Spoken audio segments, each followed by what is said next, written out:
Welcome to ചിന്തസ് zone. ഇന്ന് നമ്മൾ ഉണ്ടാക്കാൻ പോകുന്ന ചിക്കൻ മപ്പാസ്. ഇതാണ് ഇവിടുത്തെ അവസ്ഥ. ഇനിയിപ്പോ പറയാൻ വേണ്ടി ഇവിടെ അടിയാണ്. അപ്പൊ ഇന്ന് നമ്മൾ ഉണ്ടാക്കാൻ പോണത് ഫിഷ് മപ്പാസ് ആണ്. ആവോലി മപ്പാസ് ആണ് ഉണ്ടാക്കുന്നത്. മപ്പാസ് എന്ന് പറയുന്നത് നമ്മൾ പൊതുവെ തേങ്ങാപ്പാൽ ഉണ്ടാക്കുന്ന കറിക്കാണ്. നമ്മൾ ചിക്കനോ ഫിഷോ വെജിറ്റബിളോ തേങ്ങാപ്പാൽ ഉണ്ടാക്കുന്ന കറിക്കാണ് മപ്പാസ് എന്ന് പറയുന്നത്. അപ്പൊ നമുക്കിന്ന് ആവോലി മപ്പാസ് ഉണ്ടാക്കാം. കുട്ടു കുട്ടു ഭയങ്കര ഇഷ്ടമാണ് മപ്പാസ്. ചുമ്മാ ഒന്നും ഇഷ്ടമല്ല. അപ്പൊ ശരി, ഇനി ബാക്കി. അപ്പൊ ഇന്ന് ഞാനിവിടെ ആവോലി മപ്പാസാണ് ഉണ്ടാക്കുന്നത്. അപ്പൊ ഞാൻ അതിന് വേണ്ടി ഒരു ചട്ടി അടുപ്പത്ത് വെച്ചിട്ടുണ്ട്. ചട്ടിയിൽ ഉണ്ടാക്കിയായിരിക്കും നല്ലത്. പിന്നെ തേങ്ങാപ്പാല് നമ്മൾ ആദ്യം തന്നെ കുറച്ച് രണ്ടാം പാലും വേണം, ഒന്നാം പാലും വേണം. തേങ്ങ ചിരകി പിഴിഞ്ഞ് രണ്ടാം പാലും ഒന്നാം പാലും എടുത്ത് വെക്കുക. 1/2 കപ്പ് ഒന്നാം പാലും മതി. രണ്ടാം പാല് കുറച്ച് കൂടുതൽ വേണം, കാരണം ആ രണ്ടാം പാലിലാണ് നമ്മള് മീനിട്ട് വേവിക്കുന്നത്. അപ്പൊ നമുക്ക് ഫിഷ് മപ്പാസ് ഉണ്ടാക്കാൻ തുടങ്ങാം. ചട്ടി അടുപ്പത്ത് വെച്ചതിന് ശേഷം കുറച്ച് വെളിച്ചെണ്ണ ഒഴിച്ചു കൊടുക്കുക. വെളിച്ചെണ്ണ ഏറ്റവും നല്ലതിട്ട്. ഞങ്ങളിവിടെ ലുലുവിന്റെ കോക്കനട്ട് ഓയിലാണ് യൂസ് ചെയ്യുന്നത്. ചട്ടിയിലെ വെളിച്ചെണ്ണ ഒന്ന് ചുറ്റിക്കാം. എണ്ണ ചൂടായതിനു ശേഷം കുറച്ച് വേപ്പിലിട്ട് കൊടുക്കാം. വേപ്പിലയുടെ ഫ്ലേവറൊക്കെ അതിലേക്ക് ഇറങ്ങാൻ വേണ്ടിയിട്ടാണ് നമ്മൾ വേപ്പിലിട്ട് കൊടുക്കുന്നത്. വേപ്പില ഒന്ന് ഫ്രൈ ആയി വന്നു കഴിഞ്ഞാൽ 2 സവാള കട്ട് ചെയ്തിട്ട് ഇട്ട് കൊടുക്കാം. സവാള ഒന്ന് വഴറ്റിയെടുക്കുക. അല്ലാതെ ബ്രൗൺ ഷെയ്ഡൊന്നും ആവണ്ട. ചെറുതായിട്ടൊന്ന് സവാളയുടെ പച്ചമണം പോയി കഴിഞ്ഞാൽ മാത്രം മതി. കുറച്ച് ഉപ്പിട്ട് കൊടുക്കുക. സവാള ഒന്ന് ചെറുതായി വഴലുമ്പോ നമുക്ക് കുറച്ച് ഇഞ്ചി, ചെറിയ കഷ്ണം ഇഞ്ചി, ചെറിയ കഷ്ണങ്ങളായി മുറിച്ചത്, കുറച്ച് ഇഞ്ചിയും കുറച്ച് വെളുത്തുള്ളിയും, ചെറിയ കഷ്ണങ്ങളായി അരിഞ്ഞ വെളുത്തുള്ളി. നിങ്ങളിനെയോ എങ്ങനെ വേണമെങ്കിൽ നിങ്ങൾക്ക് കട്ട് ചെയ്യാൻ കേട്ടോ.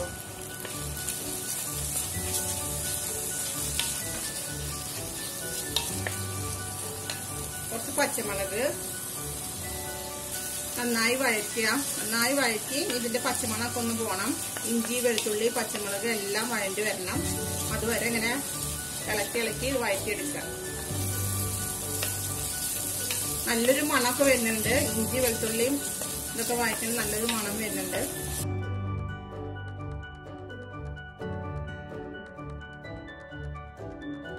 അപ്പൊ നമ്മുടെ സവാളയും ഇഞ്ചി വെളുത്തുള്ളി പച്ചമുളകൊക്കെ ഒരുവിധം വഴറ്റിട്ടുണ്ട്. ഇനി നമുക്ക് പൊടികൾ ആഡ് ചെയ്ത് കൊടുക്കാം. 1/2 ടീസ്പൂൺ മഞ്ഞൾപ്പൊടി, 1 ടേബിൾ സ്പൂൺ മുളകും പൊടി, 1 ടേബിൾ സ്പൂൺ മല്ലിപ്പൊടി. ഇത് നന്നായി ഇളക്കി കൊടുക്കുക. തീ കുറച്ച് വെക്കണം. തീ കുറച്ച് വെച്ചിട്ട് വേണം പൊടികളൊക്കെ ആഡ് ചെയ്യാൻ. 1 teaspoon red Kashmiri chilli powder. മസാലയൊക്കെ ഒന്ന് മൂത്ത് വന്നു കഴിഞ്ഞാൽ നമുക്ക് തക്കാളി ആഡ് ചെയ്ത് കൊടുക്കാം. ഞാൻ 1 തക്കാളി എടുത്തിട്ടുണ്ട്. 1 തക്കാളി ഇതിലേക്ക് ആഡ് ചെയ്ത് കൊടുക്കുക.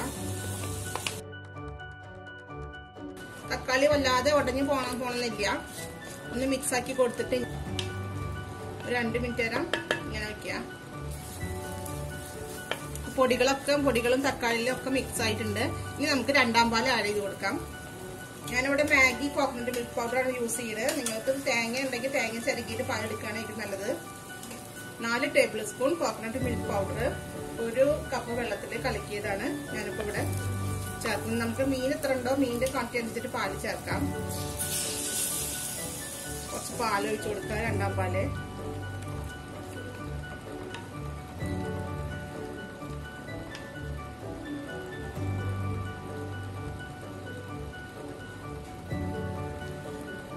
ഒഴിച്ചു കൊടുത്തതിന് ശേഷം ഒന്ന് ഇളക്കി കൊടുക്കാം. ഇതൊന്നും തിളയ്ക്കുമ്പോൾ നമുക്ക് മീറ്റ് കൊടുക്കാം. ഈ സമയത്ത് കുറച്ചും കൂടി ഉപ്പ് ചേർത്ത് കൊടുക്കാം. ഉപ്പ് നമ്മൾ ആദ്യം ഇട്ടതാണ്. ഈ പാലില് വേണം നമ്മുടെ മീൻ കിടന്ന് വേവാൻ.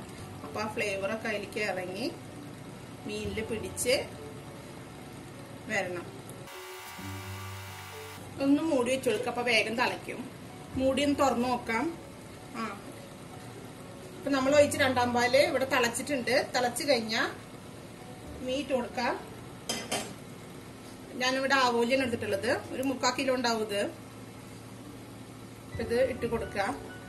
അപ്പൊ ഈ പാലിൽ കിടന്നിട്ട് ഈ മീൻ വേവണം. എന്നിട്ട് ഇത് മൂടി വെക്കാം. ചെറുതായിട്ട് മൂടി ഒന്ന് സൈഡ് തുറന്ന് ചെറുതായിട്ട് വെച്ചാൽ മതി, അല്ലെങ്കിൽ തിളച്ച് പൊന്തണ്ട. ചെറുതായിട്ട് മൂടി ചെറിയൊരു ഗ്യാപ്പ് ഇവിടെ വിട്ടിട്ട് മൂടി വെക്കുക. എന്നിട്ട് മീൻ ഇനി അതിലിരുന്ന് വേവട്ടെ, നന്നായിട്ട് വേവട്ടെ. ഇടയ്ക്ക് ഒന്ന് തുറന്നിട്ട് ജസ്റ്റ് ഒന്ന് ഇങ്ങനെ സൈഡിലൊന്ന് ഇതായി കൊടുക്കാം. അല്ലാതെ ഇട്ടിട്ട് ഇളക്കരുത്. ഇളക്കി കഴിഞ്ഞാൽ മീൻ പൊട്ടും, മീൻ ഉടഞ്ഞു പോവും. അപ്പൊ ഒന്ന് തുറന്നു നോക്കാം. നമ്മുടെ മീൻകറി ഇവിടെ നന്നായി വറ്റി വന്നിട്ടുണ്ട്. ഈ ഫ്ലെയിം ഒന്ന് ചെറുതായി കുറച്ച് വെക്കാം. ഇത് ഇളക്കൊന്നും വേണ്ട, ജസ്റ്റ് ഒന്ന് ഇങ്ങനെ ചുറ്റിച്ച് കൊടുത്താൽ മതി.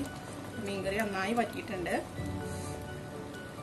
അത്യാവശ്യം ഗ്രേവി ആയിട്ടുണ്ട്, നല്ല കട്ടിയുള്ള. ഈ ഫ്ലെയിം ഒന്ന് കുറച്ച് വെച്ചിട്ട് 2 മിനിറ്റ് നേരം ജസ്റ്റ് ഒന്ന് തിളയ്ക്കുക. അപ്പോൾ ഫ്ലെയിം ഒന്ന് കുറച്ചപ്പോൾ തിളയൊക്കെ ഒന്ന് കുറഞ്ഞിട്ടുണ്ട്. അപ്പോൾ ഇനി നമുക്ക് 1/4 പാല് നമ്മൾ കട്ടി തേങ്ങാപ്പാൽ ഒരു അര കപ്പ് ആഡ് ചെയ്ത് കൊടുക്കുക.